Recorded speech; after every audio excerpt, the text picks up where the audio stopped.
Mark here, and today we're going to look at Reolink's newest camera, the OMVI 3i. So when Reolink sent me an email with the information on this camera to find out if I was interested in having a first look at this, I thought, wow, this is, please send me. I need to have a look at this. It's nothing like anything else. So what this does is it takes my two favorite Reolink cameras and essentially merges them into one camera. So it takes the Argus 4 Pro, which is a 180-degree field of view, high definition camera, and it merges that with essentially the Track Mix camera, which is a camera that tracks subjects and moves around and follows and zooms in. So all of that in one camera. So without further ado here, I'm excited to open this thing up here and have a look at it. Get my hands on it. Of course, here's your pack with your instructions and all your information. Probably a decal in there as well to tell people that they're being monitored by a Sentinel camera. Okay, so here it is here.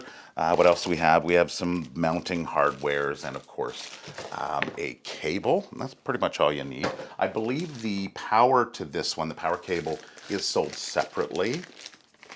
It's not in the box, but what I'm going to do is I'm going to hook this up with power over Ethernet, so PoE, which you've got your PoE connection here, and you have your standard power cable here, which I'm assuming if you don't have power over Ethernet, you can always buy a little adapter that will convert it for like 10 bucks. So it's not the end of the world. Plus, having power over Ethernet is nice and easy. It's one cable, networked, hardwired, and power.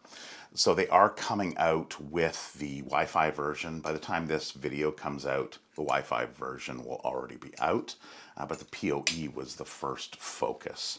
So here it is. All right, so, okay, that is good. Here's your two cameras in the top. Let's take off this, peel off this little sticker here. This comes out. Oh, I know what that's for. Okay, so get my big fingers in here to grab the tab. There we go. Okay, so yeah, there was a little cushion down underneath it because you can actually manually adjust it up and down for a 20-degree tilt. So of course you're going to be installing this up above head level kind of thing, up in the air. So you can manually move that down to focus in on what you want to look at. So that is definitely cool. And then there's another one here. So we'll just take that guy off.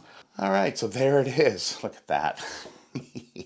So this is your 180-degree field of view, and it runs at 10 megapixels.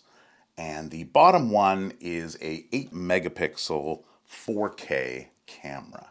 So what happens is this top camera, which has the 180-degree field of view, finds its target, focuses on the target, and tells this bottom one, hey, there's something going on here. Let's take a closer look. So the bottom one will do a 350-degree turn.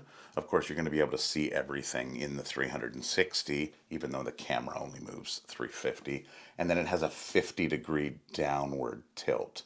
And then on the back here, you've got your card slot and power button. So this camera will take 512 gigabyte micro SD card, but the nice thing is you don't need a subscription. A lot of cameras, and I did one recently, a reputable brand, and I thought, come on, really? You know, you're forcing people into paying. And honestly, the payment of that other brand was $13 a month for one camera.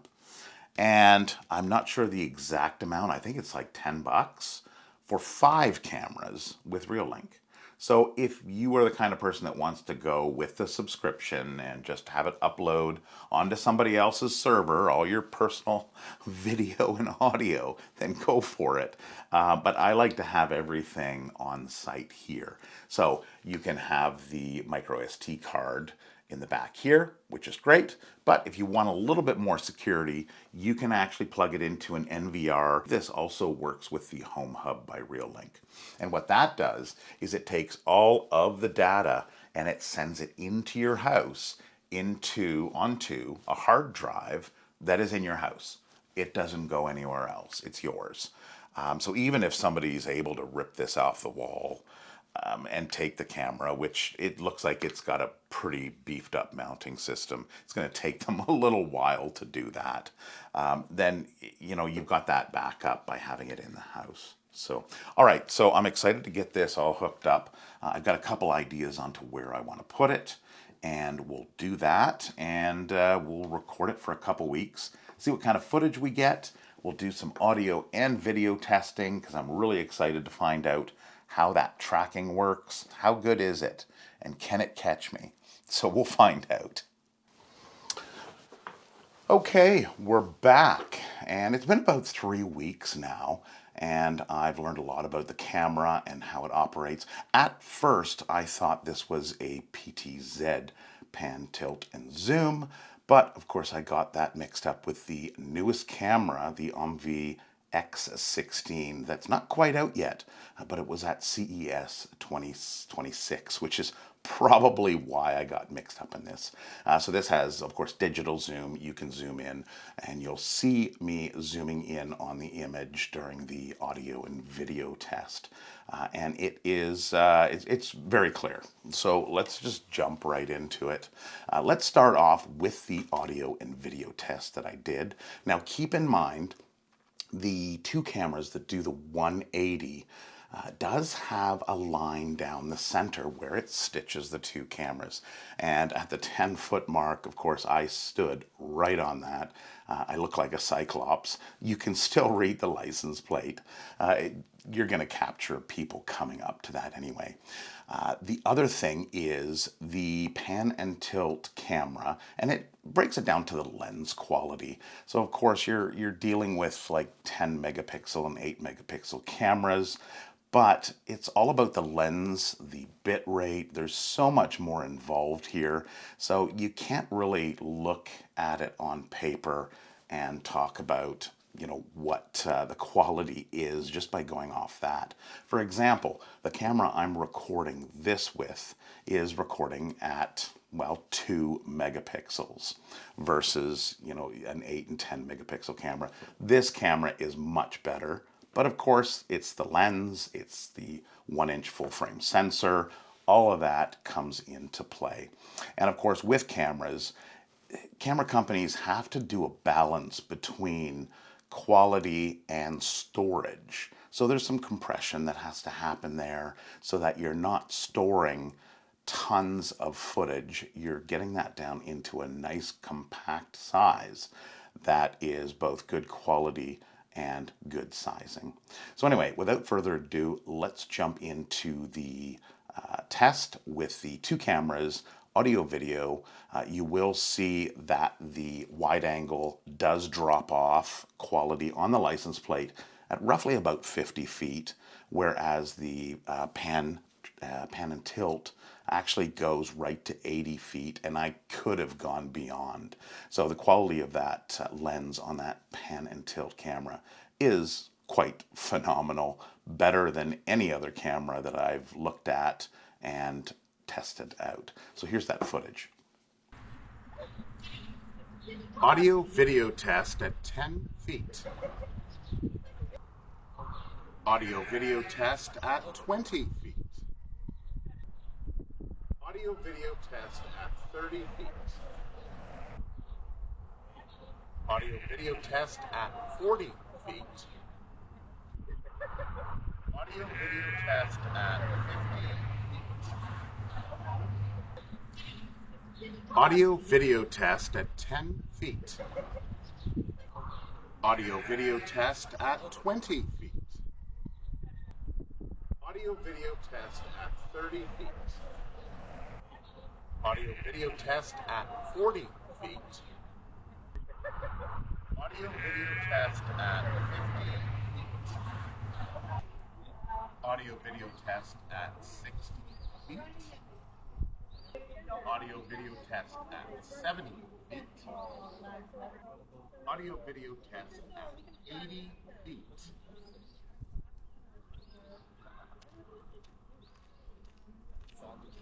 So here on the farm, we are open to the public on the weekends, and that's why you get a little bit of chatter in the background you can kind of hear. But the audio is actually fairly good, even at 80 feet.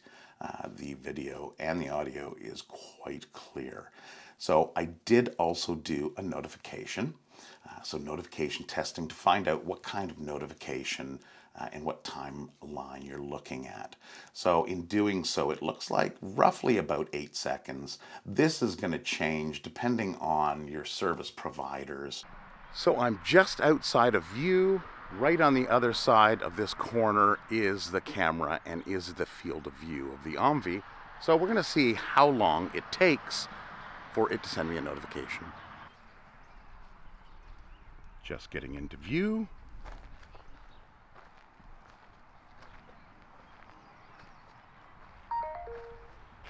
Looks like about 8 seconds for the front camera. So that was the 180-degree camera view.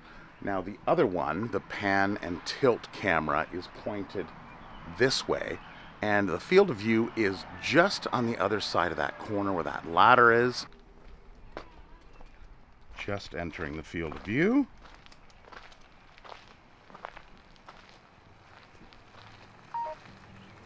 And there we go. 6.85 seconds. So I want to get into some of the features and some of the newer features that are on the Reolink camera that I haven't seen before as well. So opening up the app here, you can see there are actually people hanging out and about and getting the tour of our petting farm here at the 10 Acre Woods. Opening up, you'll go into, now I did show this, the display. You get into display, it will show you under stream, it'll show you your wide angle numbers as well as your tracking image camera numbers. And you can just simply click on that and you can change your frame rate, your bit rate, depending on, your bit rate. I've got it set at the default, which is 6144. You can actually go up to 8192 on that. And is it going to make much of a difference? You can test that out. I don't find a huge difference in those numbers. And again, you're playing with the amount of storage that you have. If you have online storage, of course, that's going to eat it up fairly quickly. If you have a Home Hub Pro with a 16 terabyte drive in it, you can crank it up without any issues. So one other feature that they have that I haven't seen before in any of the other cameras is pinpoint tracking. So what you can do is at the bottom, you just hit the little pinpoint tracking icon and it'll show a crosshair on the 180-degree screen. Now you can see it's actually looking around and moving to look at the tracking. If you want to override that, and let's say you want to look at the tractor that's over on to the right, you just click on the tractor and what will happen is that will just move over to that location. So if you're monitoring the system and you want to go and look at this car, let's jump over on that, it will then move and have a look at that. So another feature is, of course, you go into pan and tilt. There's a few more options there. One of them is this funny looking icon here. And what that is, it's a patrol function. So you can put up to 64 preset locations. I don't know why you'd need 64 preset locations, but you can put those all in. Now, the function of this is you can track on patrol 4 different locations. So if I go and I turn the patrol function on, I currently have 2 locations in there. Of course, I can add 2 more. And what that tracking camera is going to do is it's just going to go on that route. And it's going to go and it's going to look around, move back and forth, just to kind of get a good view of everything that's going on. Personally, I probably wouldn't use this, especially on this camera, because this camera, because it's got 180 degrees, that is facing completely forward. I then have the other camera facing behind it, at the entrance to our barn and shop area. So there is very little area that is not being monitored, and to get to those areas that aren't being monitored, you actually have to walk through the monitored locations. At CES 2026 this year, Reolink unveiled a new product called the AI Box. So this is going to be a game changer to their entire camera line, and it's something that other companies really just aren't looking at. You know, companies come out with cameras and then they replace those cameras, and the other cameras just kind of go by the wayside. Now, what this AI box is going to do is it's going to integrate all of your cameras, your new cameras that have AI search built in, as well as old cameras that don't have the capability. All of the feeds are going to run through this AI box, and it's going to essentially turn all of your cameras into AI cameras with smart detection. So what does that mean? That means that you can go on and you can search for, my wife was out with a tractor. So if we go into the AI search and we just search for person riding a tractor, it will go through and it'll search on currently just on this camera. It will search all of the footage and look for a person riding a tractor, and it'll come up with that image. I can search for a man wearing a baseball hat. I can search for all kinds of information, and I can put in a time frame. So I'm not getting a whole bunch of footage. As we are open to the public, there's probably a lot of men wearing hats. So you can focus it in on a particular day. If something was a little shady, you can go back and find out what that guy with the hat riding the tractor was doing. So that is an excellent feature that is coming out. Not sure when it's coming out. Probably in around the time, I would think, with the X16, but we'll definitely keep an eye on that AI box coming out. So if you are interested in this camera, I will put a little QR code right here for you to scan with your phone. If you're watching this on your phone, then go down into the description and you can click on the link there. I hope you enjoyed this video on the OMVI 3i. If you're not subscribed, click on that subscribe button and you'll get notifications when the next video does come out. This is sponsored by Reolink, but like always, I give you my honest opinion, and truthfully, this camera is the next generation, and it's going to be exciting to see what Reolink is going to do moving forward. So anyway, that is it for this video. I hope you enjoyed it.